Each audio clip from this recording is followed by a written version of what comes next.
disinformation on social media and other messaging platforms.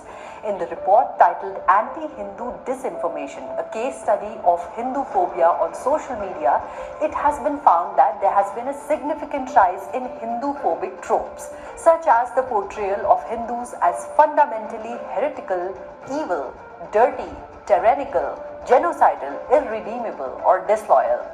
These are being deployed by fringe web communities and state actors alike. From what on the surface might look like anti-Indian xenophobia, the study has found that online expression of hate is particularly targeted at the Hindu community, its symbols, practices, and livelihoods in the form of genocidal memes, hashtags, and derogatory messages. While Hindu phobia in Islamist, white nationalist, and other extremist sub-networks online has been exploding, there's an active role of state actors targeting Hindus for political purposes. In memes like these, self-identified Pakistani accounts mock survivors of 26/11 with clear demarcation between the Islamist terrorists reveling in violence and Hindu victims, with tilaks, saffron clothing, and brown faces, shown as powerless, crying, and frustrated. Islamists borrow genocidal motifs from across the world. In this image, Islamists co-opt the murder of George Floyd by Minneapolis police officer Derek Chauvin to suggest the same dehumanizing treatment should be meted out to Hindus. Whereas in this one, ISIS-style beheading of Hindus foregrounded against a terror bombing can be seen. The same Islamist character fashioned as an SS officer can be seen gassing a Hindu male, depicted with saffron and a swastik. You know how during any volatile situation in the country, there is a rise in hashtag campaigns, particularly aimed at painting the minorities as victims. In this study by Rutgers University, it has been found that state-sponsored Iranian trolls disseminated anti-Hindu stereotypes aimed at provoking political unrest. They strategically falsified their location and set it to either Pakistan or India. The report is perhaps the first of its kind, studying at length the organized hate against the Hindu community. In the recent past, seminars and discussions targeting Hindutva with violent imagery have been conducted. That has only given rise to increased Hindumesia. Wide-scale efforts have been made to dismiss the concerns of Hindu community abroad and in India about rising hate and targeted harassment both online and offline. The least the intelligentsia can do is to acknowledge the problem. With Catholic schools.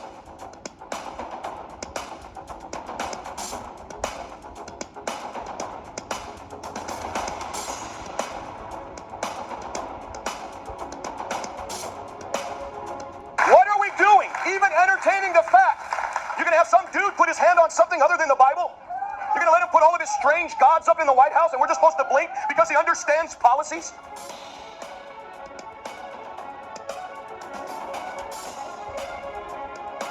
You like this new young guy. If he does not serve the Lord Jesus Christ and stand primarily for Judeo-Christian principles, you will have a fight with God.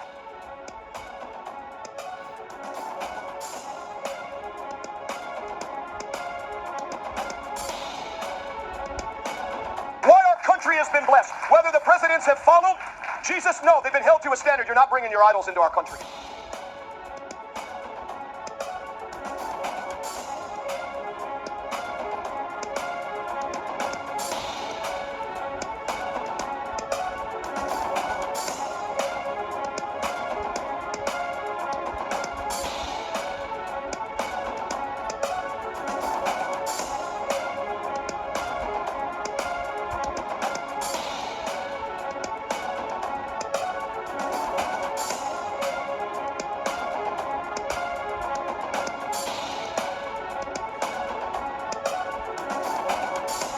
But here's the point.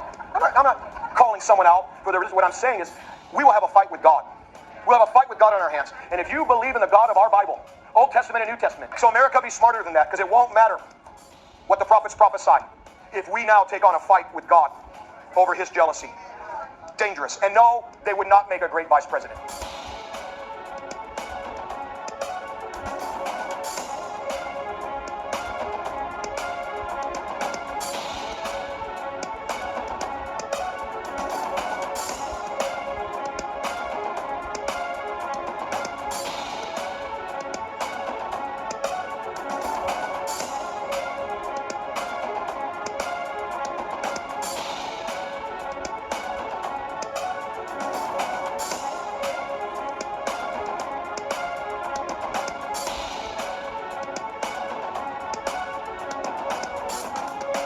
Modi का बहाना बनाकर लोग हिंदुओं को target कर रहे हैं और हिंदुओं को अटैक कर रहे हैं अमेरिका में। आपको याद होगा कि अमेरिका ने मोदी का 2002 के दंगों के बाद वीजा कैंसिल कर दिया था। वही दंगे जिसमें सुप्रीम कोर्ट ने मोदी को क्लीन चिट दी थी। गुजरात के दंगों के ऊपर मोदी का वीजा कैंसिल कर दिया गया था अमेरिका के द्वारा। लेकिन भारत में सैकड़ों दंगे हुए हैं। कई दंगे जो भारत में हुए हैं वो ऐसे स्टेट्स में हुए हैं या ऐसे समय पर हुए हैं जहां पर कांग्रेस की गवर्नमेंट थी, सेक्युलर गवर्नमेंट थी। लेकिन उनमें से किसी भी लीडर का वीजा कैंसिल नहीं किया गया। इतने सारे दंगे होने के बावजूद सिर्फ और सिर्फ मोदी का वीजा कैंसिल किया गया क्योंकि मोदी जो है वो एक हिंदुत्व लीडर था। जिस तरह से अमेरिका के लिबरल जो है और अमेरिका के जो इस्लामिस्ट हैं वो जायनिज्म का बहाना बनाते हैं यहूदियों को अटैक करने के लिए और एंटी सेमिटिज्म दिखाने के लिए, उसी तरह से हिंदुत्व का बहाना बनाकर यही जो लेफ्टिस्ट है और ये जो इस्लामिस्ट है अमेरिका के, वो हिंदू फोबिया दिखा रहे हैं, हिंदुओं को अटैक कर रहे हैं। क्योंकि भाई क्रिश्चियनों के पास अधिकार है अपने लिए देश बनाने का, मुसलमानों के पास अधिकार है अपने लिए देश बनाने का, लेकिन हिंदुओं के पास अधिकार नहीं है अपने लिए एक देश बनाने का। क्रिश्चियनों के लिए दर्जनों देश है, मुसलमानों के लिए दर्जनों देश है, लेकिन हिंदुओं के लिए एक भी देश नहीं होना चाहिए। हिंदुओं के पास अधिकार नहीं है कि अपना कल्चर और अपने जीने का जो तरीका है उसको बचाकर रख सके। जब आर्टिकल 370 हटाने की बात हो रही थी तब किसी भी अमेरिका के लिबरल को यह ख्याल नहीं आया कि 4 लाख हिंदुओं को जबरदस्ती कश्मीर से निकाला गया है, उनकी भी जरा बात कर ले, उनको भी जरा सपोर्ट कर ले। आर्टिकल पे आर्टिकल आर्टिकल पे आर्टिकल आर्टिकल पे आर्टिकल लिखा गया है कि किस तरह से मुसलमानों के खिलाफ बड़ी ज्यादतियां हो रही है कि भाई ये जो मोदी ने किया है ये इस्लाम के खिलाफ एक अटैक है। लेकिन किसी को भी परवाह नहीं थी, किसी ने भी आर्टिकल नहीं लिखे कि भाई हिंदुओं के साथ क्या हुआ है कश्मीर में, कि किस तरह से कश्मीर के मुसलमानों ने जो इन हिंदुओं के पड़ोसी हुआ करते थे, इन हिंदुओं के दोस्त हुआ करते थे, उन्होंने इन हिंदुओं को कहा एक दिन उठकर कि भाई या तो तुम कन्वर्ट करो या तो तुम कश्मीर से निकलो या फिर मरो। अमेरिका में तो कश्मीर के ऊपर आर्टिकल 370 हटाने के ऊपर हियरिंग भी रखी गई, लेकिन जिन लोगों ने भी कश्मीरी हिंदुओं की बात करने की कोशिश की उनका नाम खराब करने की कोशिश की मीडिया ने। अमेरिका के जो हिंदू पॉलिटिशियन है उन्होंने हिंदुओं के साथ जो हुआ है कश्मीर में उसको पूरी तरह से इग्नोर किया। उन्होंने सिटीजनशिप अमेंडमेंट बिल के बारे में भी झूठ फैलाया और दिल्ली में जो हिंसा हुई है उसके बारे में भी झूठ फैलाया। बड़े बड़े मेन स्ट्रीम जो डेमोक्रेटिक लीडर हैं जैसे कि बर्नी सैंडर्स, जैसे कि इल्हान ओमर, जैसे कि अलेक्जेंड्रिया ओकासियो-कोर्टेज, इन सब ने आर्टिकल 370 के बारे में, कश्मीर के बारे में झूठी खबर फैलाने की कोशिश की। इन सब ने दिल्ली में जो हिंसा हुई है उसके बारे में झूठी खबर फैलाने की कोशिश की। उन्होंने बार-बार कहा कि ये पोग्राम है। अभी भी जो हिंसा हुई है दिल्ली में, जो दिल्ली में रायट हुए हैं, ये कुछ मुसलमानों ने शुरू किया था जिसमें कि एक पुलिस वाले की जान भी गई थी और कुछ हिंदुओं को भी मारा गया था। उसके बाद जो हिंदू कम्युनिटी है उसने रिटेलिएट किया था और कुछ मुसलमानों की भी जान गई थी। तो इसको पोग्राम नहीं कह सकते, ये एक रायट है। इसलिए मैं कहता हूं कि अगर ये विक्टिम्स का नाम गूगल सर्च भी करेंगे तो इनको सच्चाई पता चल जाएगी। लेकिन उसके बावजूद बर्नी सैंडर्स और इल्हान ओमर और एओसी जैसे लोगों ने भारत के बारे में झूठ फैलाने की कोशिश की है सिर्फ और सिर्फ हिंदुओं का नाम खराब करने के लिए और सिर्फ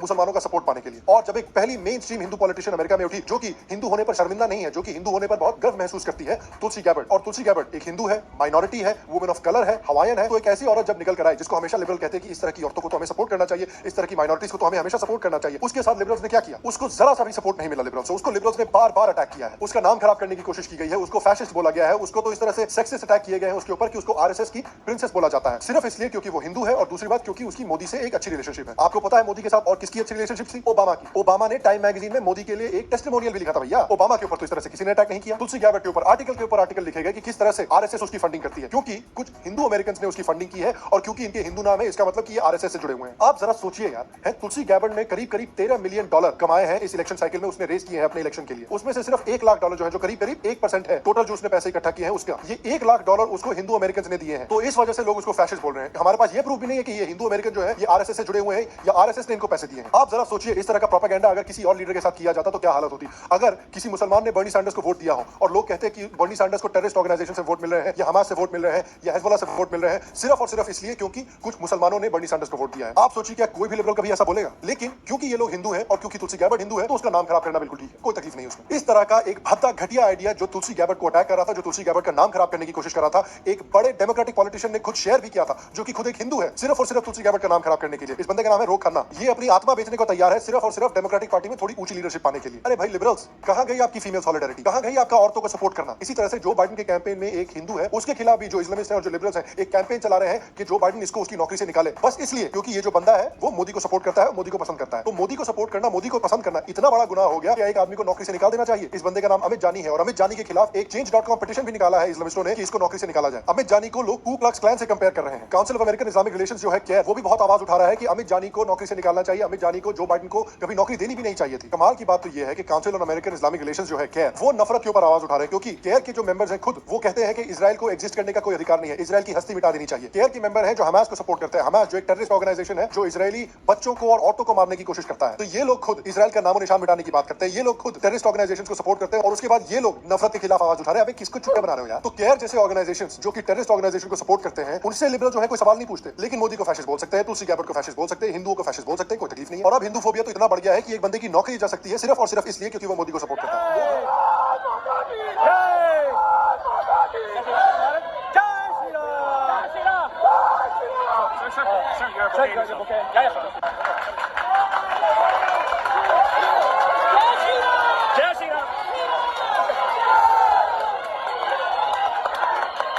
भारत माता की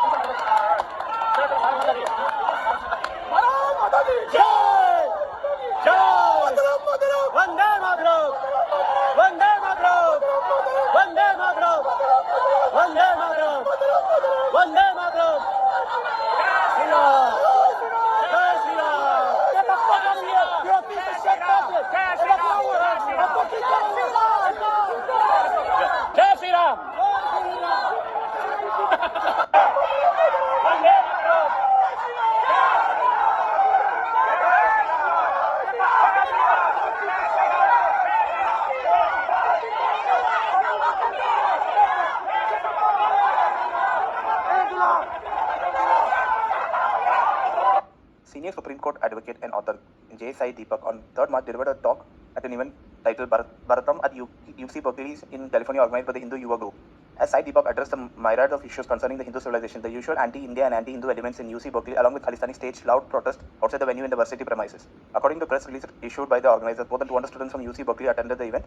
The usual anti-Indian and anti-Hindu puppets suspect attempted to cancel the event but failed badly. Despite the best efforts to include individuals of all viewpoints, we sadly note the few student groups who unsuccessfully attempt to cancel the dialogue. We strongly condemn the intention of the students to showcase a toxic narrative built of fabricated information about Indian political issues and extremely misplaced blame by projecting them onto Hindu students at UC Berkeley. Putting up a fight against the Hindu haters, Sai Deepak, after finishing his talk, paid a visit to the wild protesters who were visibly frustrated. Sai Deepak shared 3 such videos showing how he challenged and debated woke liberals at UC Berkeley. Marching on along with some members from the event, Sai Deepak chanted Bharat Mata Ki Jai at the top of the समय की आवश्यकता है क्योंकि दीपावली पर आपके हाथों में फुलझड़ी आपको 6 माह का कारावास दे सकती है। He also warned that purchasing and bursting of firecrackers in the capital is punishable with a 200 rupee fine and 6 months in jail time. Delhi कोई पहला राज्य नहीं और आम आदमी पार्टी अकेला ऐसा दल नहीं जिसने यह कृत्य किया। भाजपा और कांग्रेस शासित राज्य भी दौड़ में हैं। पंजाब और हरियाणा में पराली जलाने का समय है, जिसका धुआं दिल्ली को गैस चैम्बर बना देता है, जिससे हर वर्ष लोग ग्रसित होते हैं। परंतु मजाल, कोई पार्टी एक शब्द भी बोलता है। कब तक जारी रहेगा पराली जलाना? जब तक सरकार इसका परमानेंट हल नहीं करके देती। परंतु यह केवल दीपावली पर प्रतिबंध तक नहीं रुकता, यह समाज के हर उस छोटे से छोटे स्वरूप को खा रहा है जिसमें समाज अपना प्रतिबिंब देखता है। क्या नृत्य ब्राह्मणवादी हो सकता है?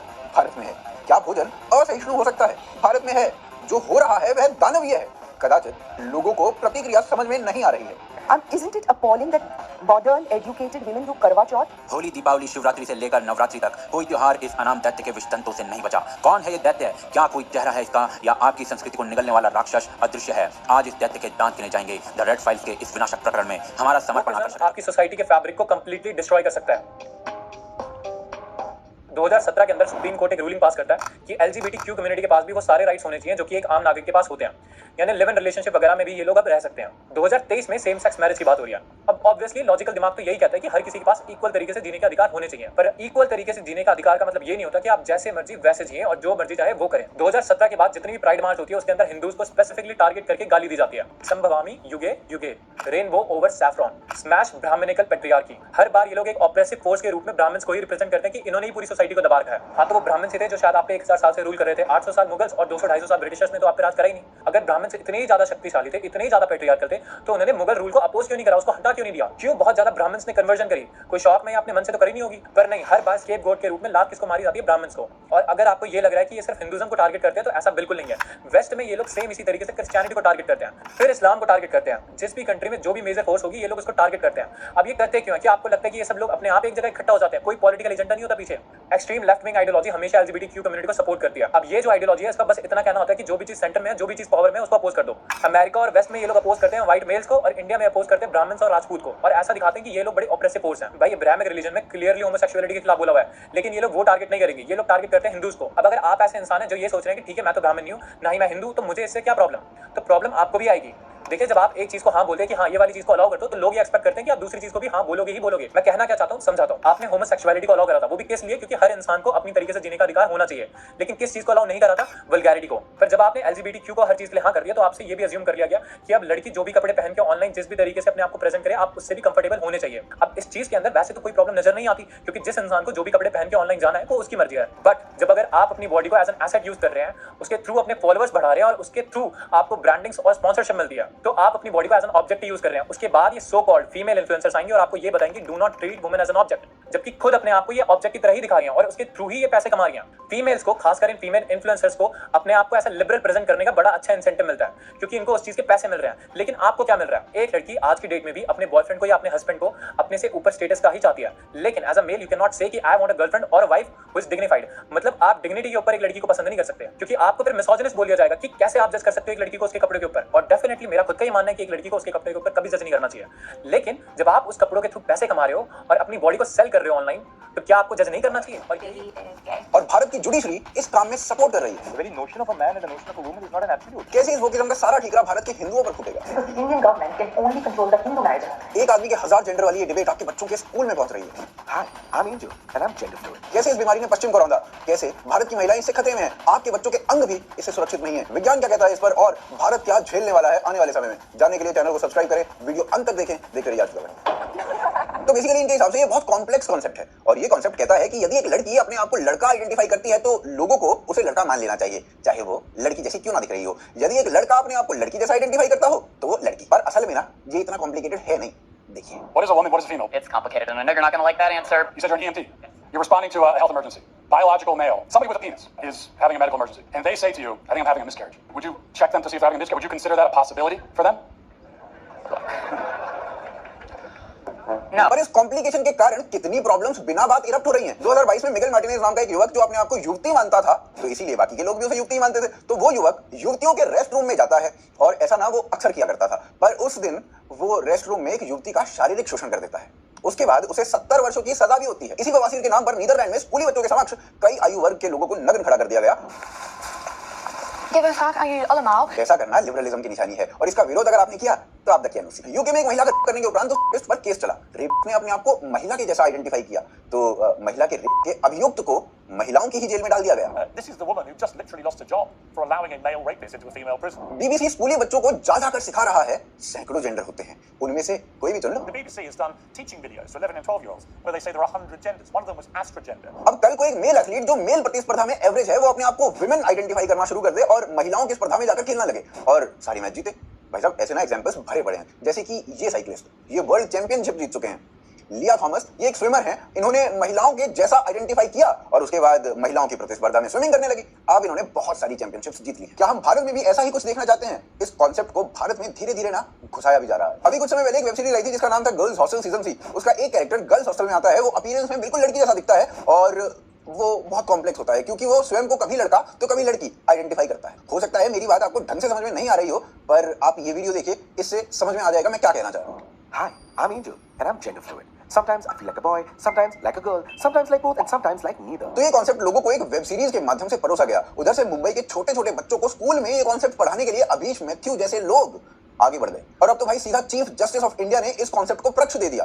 पर ये कितना खतरनाक हो सकता है और सेम सेक्स के लवर्स अर्थात गेज या लेस्बियंस या कहें पुरुष को पुरुष से महिला को महिला से ब्याह करने की अनुमति मिलनी चाहिए जैसे एक मर्द और महिला को मिलती है। सेम सेक्स मैरिज यानी ऐसी व्यवस्था को कानूनी मान्यता देना जिसमें एक पुरुष दूसरे पुरुष से या फिर एक महिला दूसरी महिला से शादी कर पाए। अब सबसे बड़ा प्रश्न आता है, यहाँ जो भी निर्णय होगा कोर्ट का वो मात्र हिंदुओं पर लागू होगा क्योंकि क्रिश्चियंस का अपना मैरिज एक्ट है और मुस्लिम्स का अपना। मुस्लिम पर्सनल लॉ बोर्ड सीधा मना कर सकता है कि ये तो इस्लाम में हराम है, तो हमारे यहाँ सेम सेक्स मैरिजेस अलाउड नहीं। अब यदि देखा जाए तो हिंदुओं के जो भी रिचुअल्स होते हैं, चाहे वो कन्यादान हो, उसमें एक कन्या का आदान एक पुरुष की फैमिली में होता है, तो ये रिचुअल दो पुरुषों के बीच में कैसे फिट बैठेगा? जो मंत्रोच्चारण होते हैं वो भी स्पेसिफिक पुरुषों और महिलाओं के लिए होते हैं। दो पुरुष बैठकर ब्याह कर रहे हैं और मंत्र चल रहे हैं महिला और पुरुष से ब्याह करने के, कैसे होगा भाई साहब? और तो और जो वचन होते हैं वो भी पुरुष और महिला के स्पेसिफिक होते हैं। इन्हीं वचनों को आज तक लेफ्टिस्ट इकोसिस्टम मिसोजिनिस्टिक बोलता आया है, यानी महिलाओं पर अत्याचार। अब अचानक से कह रहे हैं इन्हीं वचनों को दो पुरुषों को दिलवा दो। भाई लॉजिक है आपकी बात में कोई? Just in case court same sex marriage को परमिट करता है तो उसे एक अलग एक्ट बनाना चाहिए जो नॉन हिंदूज पर भी बराबर लागू हो,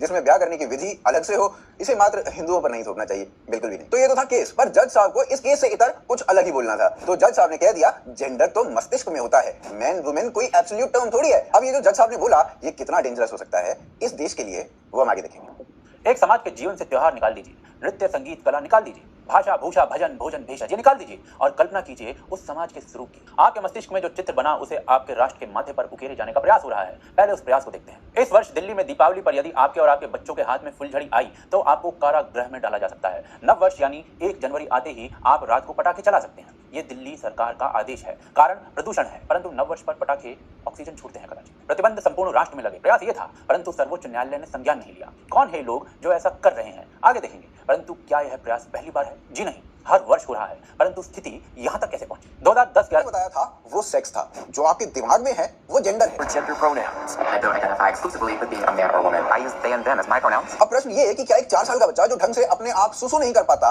उसमें भी कई बार वो निक्कर को गीली कर लेता है। जिस बच्चे को अभी भी लगता है कि वो दुनिया का सबसे शक्तिशाली इंसान है और उसे यकीन है कि वो पैंट के ऊपर अगर चड्डी पहनेगा तो वो सुपरमैन की तरह उड़ने लगेगा, क्या वो बच्चा ये बता सकता है कि उसका जेंडर क्या है? वो क्या आइडेंटिफाई करता है? यहाँ पर वो सुपरमैन में बिलीव करने वाला 4 वर्षीय लड़का मानने लगे कि वो लड़की है, तो क्या उसे लड़की मान लेना चाहिए हम सभी को, या उसे समझाना चाहिए कि बेटा नहीं नहीं तुम लड़का हो? पर जब ये प्रश्न एक पीडियाट्रिशियन से पूछा गया जो कि बच्चों को अपना जेंडर आइडेंटिफाई करने के लिए वकालत करती है, उसने क्या कहा सुनो। I see a child who, believes in Santa Claus, and then let's say this is a boy and he says I'm a girl.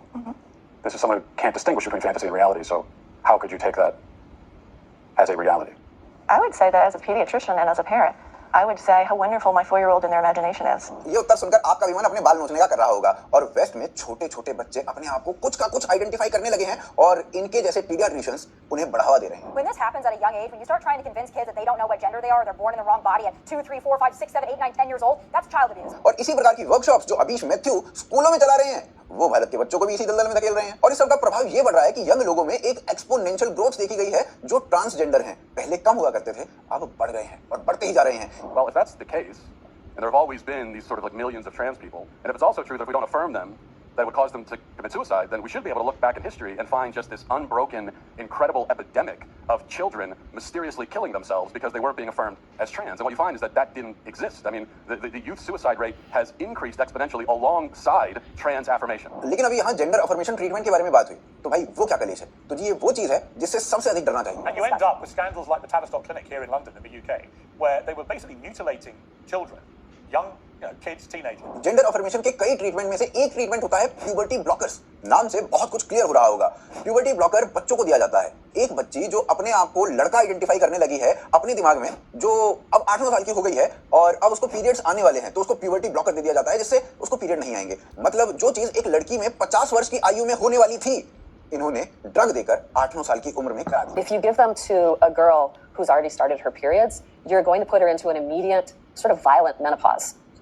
It's a lot worse than when you undergo menopause naturally through your 50s. It's लड़का हो या लड़की, इसे लेने के बाद sexual desires उसकी खत्म होती जाती हैं और बच्चा पूरा जीवन कंफ्यूज रहता है कि वो है क्या, और इवेंचुअली गे या लेस्बियन बन जाता है। ऐसा भाई साहब मैं नहीं कह रहा हूँ, डॉक्टर्स कह रहे हैं। the development of desire is mediated by the sex steroid hormones, and if you've blocked them, then you've also blocked that development in the child. यही नहीं, इस ड्रग को लेने से बोन डेंसिटी खत्म होती जाती है और बच्चे का पूरा जीवन बर्बाद हो जाता है। Interview with our producer, report of spinal fractures, subsequent chronic pain in a young patient given puberty blockers in Sweden. Multiple case reports of a loss of IQ. जज साहब ने इस सब के लिए भारत में एक पूरा फ्लड गेट खोल दिया है। ये मैं नहीं कह रहा हूँ, ये वो कह रहे हैं जिन्होंने सेम सेक्स मैरिज की पिटीशन कोर्ट में डाली है। Now he's gone and gotten into a debate that simply does not apply to India as it stands today. It's a very dangerous debate. It is not gender science. Remember what he's talking about. He's parroting extremely dangerous leftist socialist gender ideology. पर क्या यही इकलौती बात है जो भारत की judiciary ने की जिस पर प्रश्न उठे? आगे देखते हैं। कि दुकानदार अपनी दुकान पर पटाखों का प्रदर्शन नहीं कर सकता। 2013 में मदुरई में 10 बजे के पश्चात पटाखे चलाने पर प्रतिबंध लगा, परंतु यह अभी प्रतिबंध और दंड के भेष में नहीं पहुंचा था। 2014 आते आते इस प्रकार के विज्ञापन बनने लगे।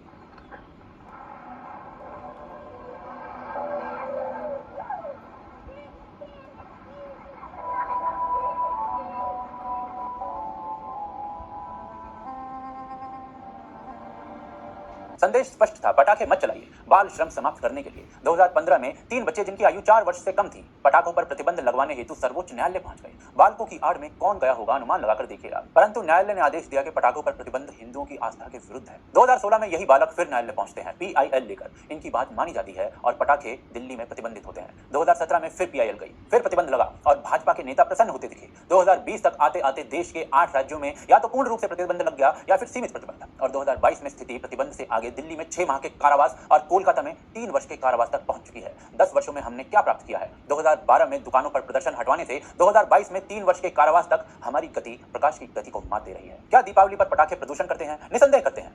क्या इतना प्रदूषण करते हैं कि बच्चे के हाथ से फुलझड़ी छीन ली जाए? चलिए 2021 में दीपावली पर पटाखों का प्रदूषण में जो योगदान है वो देखते हैं। अभी दिल्ली की हवा में जितना प्रदूषण है उसमें 40% पराली की वजह से, 40%, 28% प्रदूषण वाहनों की वजह से है और लगभग 30% कंस्ट्रक्शन यानी निर्माण कार्यों की वजह से, यानी लगभग 2% से भी कम योगदान रहा पटाखों का 2021 में, और वो प्रतिबंध है। परंतु जो पराली 40% योगदान दे रही है वो धड़ल्ले से चल रही है। सरकार, न्यायालय सब विवश दिख रहे हैं, परंतु यह रण क्षेत्र पटाखों से आगे का है, जहां आक्रमण केवल पटाखों पर नहीं त्योहार की आत्मा पर है। और क्या केवल दीपावली पर है?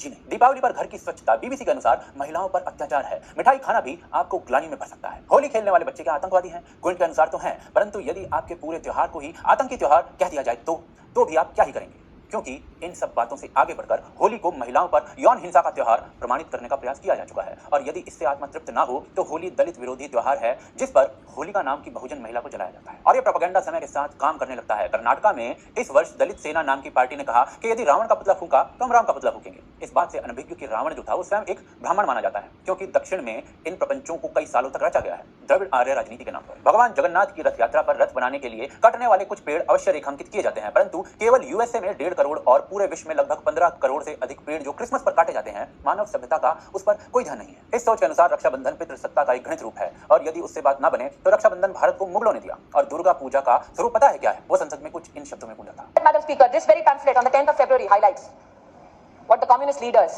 call Mahishasur Martyrdom Day. And may my God forgive me for reading this. Durga Puja is the most controversial racial festival, where a fair-skinned, beautiful goddess Durga is depicted brutally killing a dark-skinned native called Mahishasur.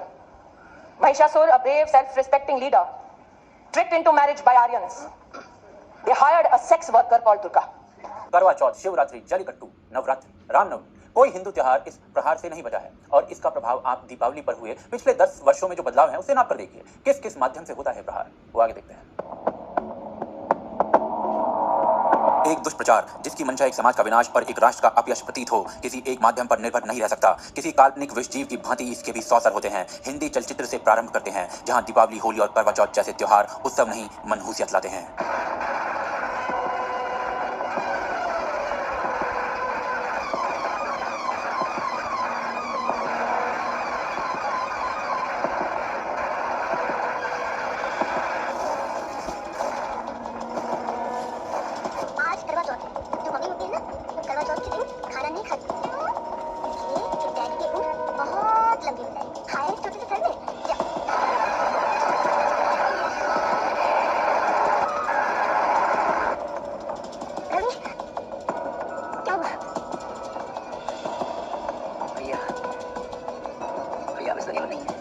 खून की होली जैसे शब्द जनमानस के मुंह पर ऐसे ही नहीं आए।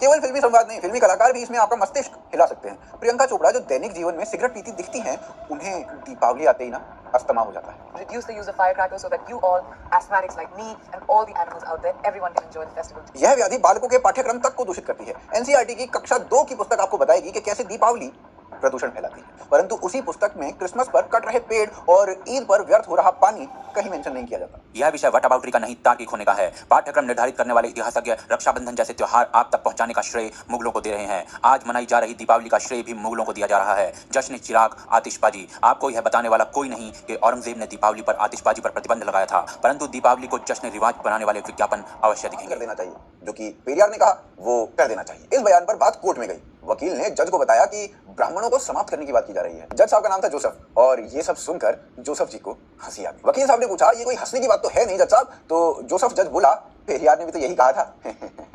तो वकील ने कहा, अगर कोई गलत बात कोई फेमस आदमी कह दे तो क्या वो सही हो जाती है? अभी कल ही सीजीआई चंद्रचूड़ जी ने कह दिया कि हम कॉन्स्टिट्यूशन के ओरिजिनल इंटरप्रिटेशन से बाध्य नहीं हैं, हम कॉन्स्टिट्यूशन को जैसे इंटरप्रेट करें वो हमारी मर्जी। मतलब जज साहब कॉन्स्टिट्यूशन से ऊपर हो गए, ओरिजिनल इंटरप्रिटेशन नहीं, अब इनका इंटरप्रिटेशन मानने होगा। एक कोर्ट का निर्णय आया कि एक मैरिड महिला अपने प्रेमी के साथ रह सकती है। दूसरे कोर्ट ने दूसरा निर्णय दिया कि शादीशुदा महिला 15 वर्षों तक भी अगर दूसरे मर्द के साथ रहती है और फिर तलाक लेती है तो भी बेचारे उस पति को मेंटेनेंस देनी पड़ेगी। अब वो किस्म इतना व्याप्त है कि जो मेल फीमेल पर स्टेटमेंट सीजीआई की ओर से आया वो कुछ चौंकाने वाला नहीं था। पर प्रश्न ये कि साइंस क्या कहती है, कौन लड़का और कौन लड़की? विदेशों में एक प्रश्न जो आजकल हर किसी से पूछा जा रहा है वो है व्हाट इज अ वुमन, और बड़े बड़े लोग इस प्रश्न से या तो बचते दिखे या इस पर गोलमोल सा उत्तर देते दिखे, परंतु साइंस का इस प्रश्न पर क्या उत्तर है, देखिए। In your understanding, what is a woman, first of all? So it's pretty simply straightforward. A woman is an adult human female. A woman is a female, and the female is defined by the genes she has essentially. She has 2 X chromosomes if she's human normally. यही बात archaeology में भी stay करती है। यदि खुदाई में कोई कंकाल मिलता है तो ये कैसे जाना जाएगा कि ये नर कंकाल है या मादा? क्या उस कंकाल से पूछा जाएगा, बेटा बताइए तो अपने आप को मर्द मानता था या मादा आइडेंटिफाई करता था? बता बता। और ये आइडेंटिफाई करने का खेलना बहुत खतरनाक है, क्योंकि लोग तो अब अपने आप को ट्रांसएबल्ड भी मानने लगे हैं। मतलब किसी की दोनों टांगे सलामत हैं पर वो अपने आप को एक पैर से अपाहिज मानने लगा है, और आपको भी उसे वही मानना पड़ेगा। और ये पागलपन इस कदर तक हो गया है कि आंख होने के बाद भी लोग अपने आप को अंधा आइडेंटिफाई कर रहे हैं। और ये मात्र आइडेंटिफाई करने तक सीमित नहीं है, लोग ऑपरेशन करा के स्वयं को अंधा, लंगड़ा, लूला, पता नहीं क्या क्या बनवा रहे हैं। और ये कुछ नहीं, इसे न्यूरोलॉजिकल इशू या फिर मेंटल डिसऑर्डर का नाम दे रहे हैं जो लोग इसके बारे में जानते हैं। अब भैया कल को मैं मानने लग जाऊं मैं अदरक हूं तो क्या मुझे चाय में कोट के डाल दोगे क्या? भारत एक डेवलपिंग नेशन है। भारत के अंदर अनेक प्रकार की अपनी प्रॉब्लम्स हैं। उसमें एक विदेशी प्रॉब्लम को लाकर खड़ा कर दिया जाए, जो मान्यता यहाँ एग्जिस्ट ही नहीं करती, उस मान्यता का यहाँ पर संरक्षण किया जाए, उसे पोषित किया जाए, वो भी तब जब आपकी पूरी जनता इसके विरोध में खड़ी दिख रही है। और पोषित करने के बाद एक नॉन एग्जिस्टेंट प्रॉब्लम जो कि वेस्ट में चल रही है उसको भारत में डाल दिया जाए, झेलने के लिए छोड़ दिया जाए। अफ्रीका में कुछ इसी प्रकार के क्वेश्चंस पूछे गए, वहां के लोग क्लियर हैं, सुनिए। Can a man become a woman? No. उसी प्रकार भारत में भी ये बवासीर दिखता नहीं है, पर इन जैसे लोगों के प्रयासों से कुछ समय में भारत में भी ये सब कूल बन जाएगा। निर्णय आपको करना है कि इसे अभी रोकना चाहते हैं या फिर बढ़ाना चाहते हैं। आशा है कि वीडियो अच्छी लगी होगी। ये विज्ञापन कोई एक दो की संख्या में नहीं है, सैकड़ों हैं और हर त्योहार के लिए एक पृथक है। केवल होली पर दर्जनों उदाहरण है।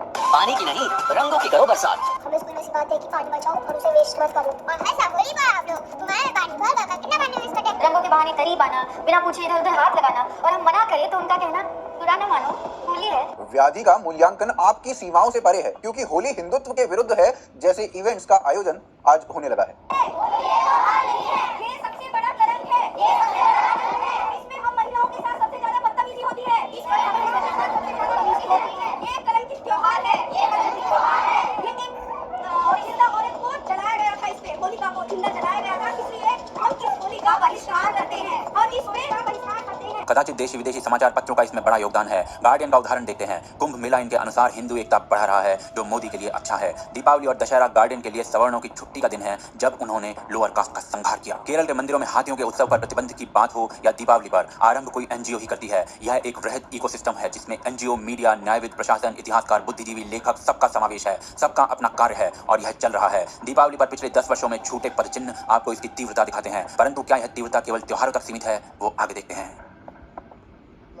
किसी भी हिंदू कैंडिडेट को वोट नहीं दो। आप सोचिए कि अगर कोई निकल कर आकर कहे कि किसी भी जूइश कैंडिडेट को वोट नहीं दो, किसी भी मुसलमान कैंडिडेट को वोट नहीं दो, किसी भी ब्लैक कैंडिडेट को वोट नहीं दो, तो वो कितनी बड़ी बिगटरी होगी। लेकिन ये कह देना कि किसी भी हिंदू कैंडिडेट को वोट नहीं दो, ये बड़ा सेक्युलर है। अमेरिका के जो लिबरल्स है, अमेरिका के जो इस्लामिस्ट है, ये लोग कश्मीर में हिंदुओं के साथ जो हुआ है उसको इग्नोर करने को तैयार है। पाकिस्तान, बांग्लादेश, अफगानिस्तान में जो हिंदुओं के साथ हो रहा है उसको इग्नोर करने को तैयार है। दिल्ली में जो हिंसा हुई है जिसमें हिंदू मारे गए हैं, उन हिंदुओं को इग्नोर करने को तैयार है और उसके साथ साथ मोदी को फैसिस्ट बोलने को तैयार है और तुलसी गैबर्ट जैसी औरतों को फैसिस्ट बोलने को तैयार है। तो मेरे हिसाब से तो जहां तक मुझे ख्याल है, अमेरिका में काफी हिंदू फोबिया देखने को हमें मिल रहा है। और मैं आपसे जानना चाहता हूं कि बहुसंख्यक राष्ट्रवाद का प्रतीक बनाया जा रहा है। ऐसा ही प्रहार अन्य भारतीय नृत्य शैलियों पर भी हो रहा है। यह नया नहीं है। ब्रिटिश कालखंड में भारतीय सांस्कृतिक नृत्य अशिष्ट, अनैतिक और तुच्छ माने जाते थे, परंतु ये कटु राष्ट्रवाद आपके नृत्य से आगे आपकी साड़ी तक भी पहुंच चुका है। न्यूयॉर्क टाइम्स के अनुसार महिलाएं साड़ी हिंदू राष्ट्रवाद और मोदी के कारण पहन रही हैं। साड़ी से आगे चले तो महिलाओं का सिंदूर तक विषैला हो चुका है। इसमें विभत्स न्यूरोटॉक्सिन्स मिले हैं। नवरात्रि और निरोध को मिश्रित किया जा रहा है विज्ञापनों के सहारे। महिलाओं की बिंदी और बिछुए तक इसकी चपेट में आ चुके हैं। मंगलसूत्र का यह विज्ञापन आपको मंगलसूत्र को छोड़कर सब कुछ देखने पर विवश कर देता है। नेत्रों में अम्ल उत्सर्जन के लिए यह पर्याप्त है। परिधान से आगे भूषण का हश्र देखते हैं। रसम जैसा एक भोजन का अंग, एक भूखा उसमें तृप्ति देखता है, परंतु उससे भी ब्राह्मणवाद और मनुवाद देखा जा रहा है, दिखाया जा रहा है। रसम छोड़िए, ब्राह्मणवाद सांभर में भी घुस चुका है। समोसा मुगलों की संपत्ति हो चुका है। यह सब संस्कृति में आता है। एक हनुमान का चित्र उग्र हिंदू राष्ट्रवाद में कब कब में परिवर्तित कर दिया जाता है। कदाचित आपका अचेतन मस्तिष्क उसे कभी रेखांकित नहीं कर पाता। आपके जीवन का कोई अंग इस व्याधि से अछूता नहीं है आज की डेट में। इस प्रकरण में हर अंग के एक दो उदाहरण ही मैं दे रहा हूं इस समय, परंतु एक संपूर्ण माया संसार बनाया जा चुका है आपके अचेतन मस्तिष्क में व्याधि उत्पन्न करने के लिए। उदाहरण से देखते हैं। व्रत, उपवास यदि नवरात्रि पर अनुपयुक्त है तो रमजान पर भी होना चाहिए, परंतु गार्डियन के अनुसार रमजान का व्रत सही है। नवरात्रि के व्रत में दोष अवश्य है। जलिकट्टू पशु पीड़ा का प्रतीक है, परंतु ईद और हलाल भोजन स्वच्छता और स्वास्थ्य का प्रतीक है। दीपावली आपको मोटा करने का एक प्रकार से त्योहार है, परंतु क्रिसमस आपकी नित्य नए पकवानों का एक प्रकार से त्योहार है। ये कुछ उदाहरण है, परंतु सूची लंबी है। कौन करता है यह सब दुष्प्रचार, वो आगे देखते हैं।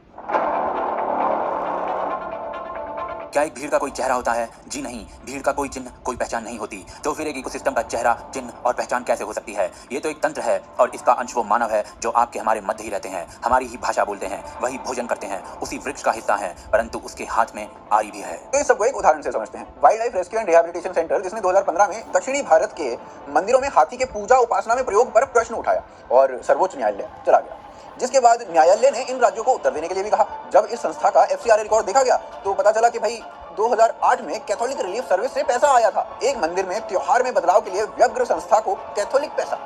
क्या सब रैंडमली और कोइंसिडेंस से हो जाता है या योजनाबद्ध प्रणाली से? कोई नहीं जानता। यह केवल एक उदाहरण है। ऐसे उदाहरण आपको न्याय, बुद्धिजीवी, फिल्म, लेखन हर क्षेत्र में मिल जाएंगे और यही दुष्प्रचार अवरोध को जन्म देता है। समाज के भीतर से अवरोध जो नियम का उल्लंघन करने पर विवश करते हैं। लोगों ने दिवाली के मौके पर मनाही के बावजूद जमकर पटाखे बजाए। दीपावली पर संयमित पटाखे और होली पर संयमित जल प्रयोग जैसे सुझाव अच्छे हैं, परंतु क्रिसमस पर जीवित पेड़ की अपेक्षा कृत्रिम पेड़ का उपयोग और ईद पर पशुवध की अपेक्षा आलू या घिया काटना और बेहतर परिणाम देगा। परंतु यदि आप भारतनाट्यम में भी ब्राह्मणवादी राष्ट्रवाद ढूंढेंगे तो लोगों को आपका एजेंडा समझ आना ही चाहिए। इस कुचक्र के पीछे का कारण केवल नए विश्व का नया साम्राज्यवाद हो सकता है। यदि आप स्वयं से घृणा करेंगे तो किसी को आपके विरुद्ध कुछ करने की आवश्यकता नहीं, और यही कारण है कि संस्कृति के हर प्रतीक को चिन्हित किया गया है एक इकोसिस्टम के द्वारा जिसका कोई चेहरा नहीं। Is an organized attack against the Hindu community across the globe. And this, I think, is much more important because at the end of the day, I don't expect people like Mr. Danish Qureshi to speak the truth. Because even when Pakistani Muslims are involved, his first instinct was to defend his community as opposed to people who are the victims. And therefore, this, according to me, is the Ummah syndrome at work. इसका कोई उपचार नहीं है. इस रोग का कोई उपचार बिल्कुल भी नहीं है, because this has been going on for centuries now, not decades. Two, his opening statement was, because a mosque was attacked, the temple was attacked in response. The premise of that entire position, which was supposedly factual, has turned out to be factually inaccurate. Two, he then went on to justify why the attack on the Hindu place of worship was completely, let's say, a reaction, so to speak. This is the nature of the argument. I do not expect anybody sharing this particular mindset to ever speak the truth ever. That's never going to happen. I have no such hopes. I'm only looking at solutions. What is the solution? One, while I agree with the statement made by the Hindu gentleman from UK with respect to what he said about Hindu community's innate peaceful nature and all that, perhaps you should stop calling yourself pacifists and shed this entire skin of a sheep. Because sheep are ultimately meant to be slaughtered, and that's where we are moving towards. And this is not limited to one particular area. Hindus are not safe in Bharat. Hindus are not safe in America. Hindus are not safe in United Kingdom. Hindus are not safe in Europe. Hindus are not safe in Australia. This much is very, very clear. Now, in terms of solution, here's what I would propose. Hindus are not safe in Bangladesh as well.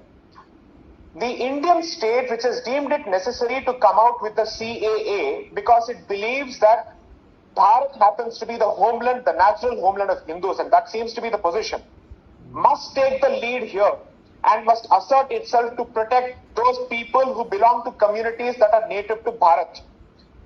And that means the accusation that has just been heard by Mr. Qureshi that Hindus now operate not from Nagpur but from Tel Aviv, I would say we might as well validate that particular accusation and therefore come out with a policy where Hindus are looked after by the Indian state regardless of the citizenship that they enjoy and regardless of the place they live in. Because otherwise you are global orphans. You need to come out with a response mechanism where the Indian state is the first state to rush to the rescue of Hindus.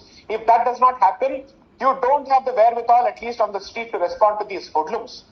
Look at the gall and the guts of this community in that particular place, the group, so to speak, which chooses to climb on the boundary in full public view with the police watching, and then all sorts of vulgar symbols are being flashed and displayed. This is an open threat, and this is let's say, the gauntlet has been thrown.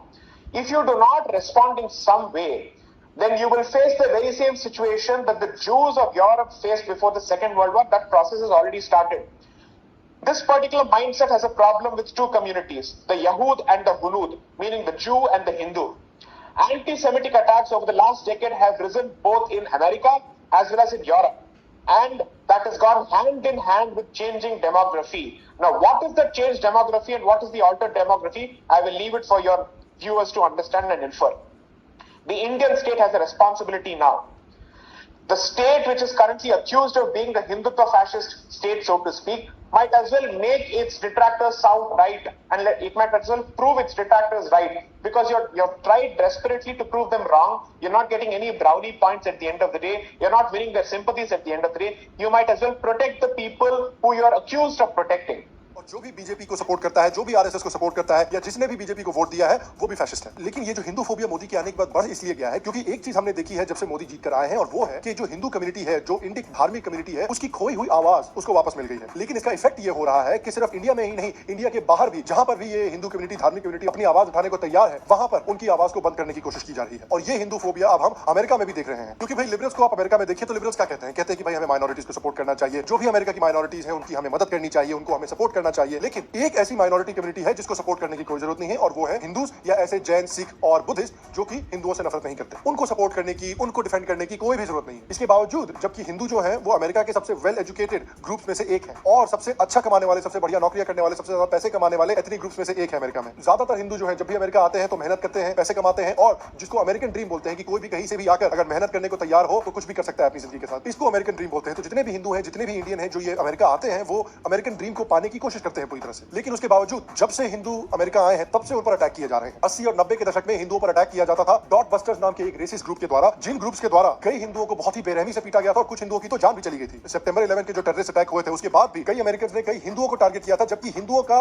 इस terrorist attack से कुछ भी लेना देना नहीं था। हिंदू भी उन्हीं टेररिस्टों से पीड़ित हैं जिनसे ये अमेरिका पीड़ित है। तो जबकि शुरुआत से हिंदुओं के ऊपर अटैक किया जा रहा है, हिंदुओं States right now and much of the Western world. So what is woke culture?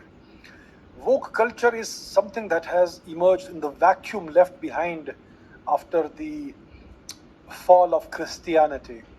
So you know, in the past, in the 1980s, when the Pope would visit any country in Europe or in the West, there would be hundreds of thousands of people lining the streets waiting to catch a glimpse of the Pope. Today, when the Pope visits some place, there's nobody on the streets.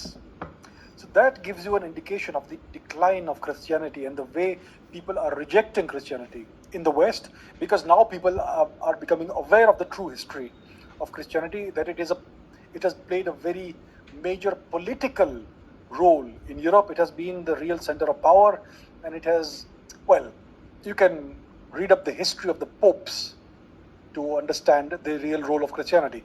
So Europe and the West have woken up to this. They are leaving Christianity in en masse. Now the thing is that Christianity has been the moral foundation of the West for about 1,000 years, if not more.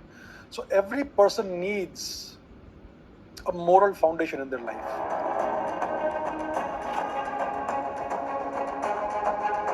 Beef thrown at her because she's Hindu. We had a young boy have to change schools 3 times in East London because he was bullied in each and every school for being Hindu. We had school children refusing to go to school because of the bullying that they were facing.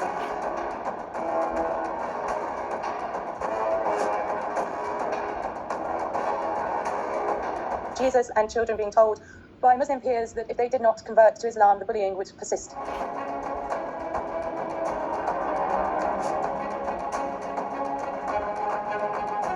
The kind of language that was being used, the anti-Hindu slurs that were being used were incredibly unfamiliar, and it made it difficult to understand what the Hindu community was facing and also to provide comment on that.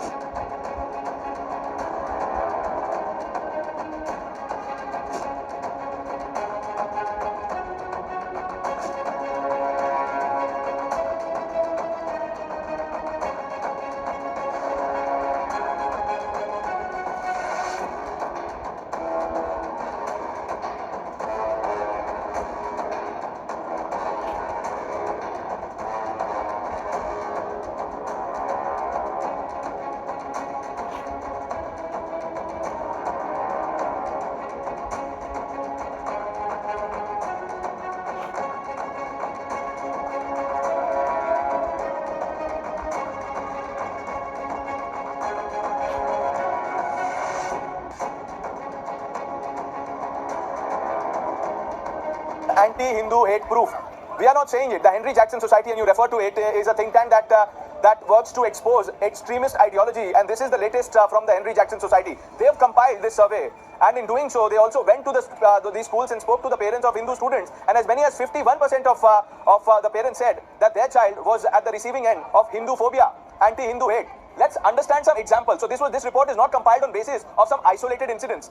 Volunteered case examples under this subheader. Look what the report says. 254 parents, the number important, the 254 parents chose to share details of incidents in schools. Details were coded into themes. The themes were chosen to reflect the fact that some issues appeared at high frequency. What are the themes? Theme number 1 in this report, anti-Hindu slurs. References made to polytheism, religious practices, idol worship. This has been grouped as anti-Hindu slurs, and here are the examples. References to idol worship. This is, and allow me to just read this verbatim. You don't know about your own religion. You have so many gods. Your religion is idol worship. Even though they were corrected to say deity worship and they continue to insist that it's the same, when teachers say these things, they undermine the students and make a mockery of this. This is an example. Negative references to polytheism, negative references to religious practices. Another example in this report. My child went to school with a religious symbol on his forehead. He was bullied until he no longer wanted to attend school. Over the years, we've had to change his school 3 times with East London. Here's another one. My daughter was bullied at school and had beef thrown at her by classmates as she is a Hindu.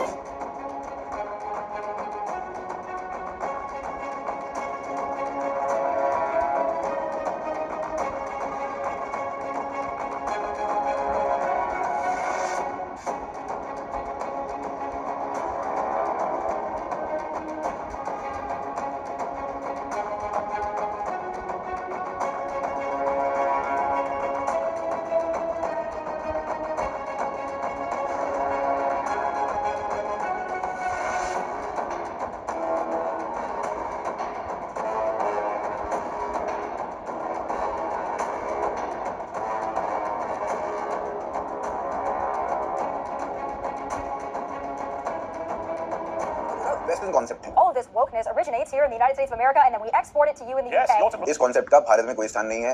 अब भाई Harvard से पढ़ा व्यक्ति ऐसी ही बातें करेगा। Waste के लोग भी इसी कॉन्सेप्ट से दुखी हैं, पर वो कुछ कर नहीं पा रहे।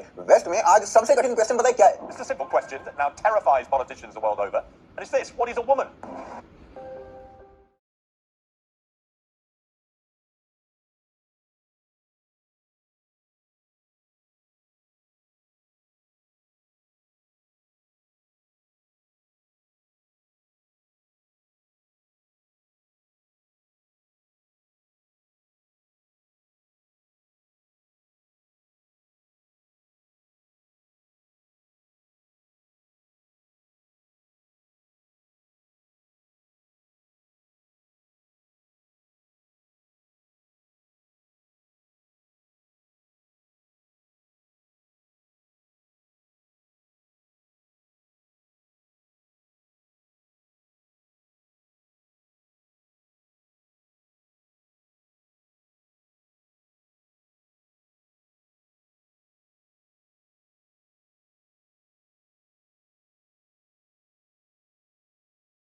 Senior Supreme Court advocate and author J. Sai Deepak on 3rd March delivered a talk at an event titled Bharatam at UC Berkeley in California, organized by the Hindu Yuva Group. As Sai Deepak addressed the myriad of issues concerning the Hindu civilization, the usual anti-India and anti-Hindu elements in UC Berkeley, along with Khalistani, staged loud protest outside the venue in the varsity premises. According to press release issued by the organizers, more than 200 students from UC Berkeley attended the event. The usual anti-Indian and anti-Hindu puppets suspect attempted to cancel the event but failed badly. Despite the best efforts to include individuals of all viewpoints, we sadly note the few student groups who unsuccessfully attempt to cancel the dialogue. We strongly condemn the intention of the students to showcase a toxic narrative built of fabricated information about Indian political issues and extremely misplaced blame by projecting them onto Hindu students at UC Berkeley. Putting up a fight against the Hindu haters, Sai Deepak, after finishing his talk, paid a visit to the wild protesters who were visibly frustrated. Sai Deepak shared 3 such videos showing how he challenged and woke liberals at UC Berkeley. Marching on along with some members from the event, Sai Deepak chanted Bharat Mata Ki Jai at the top of their voice.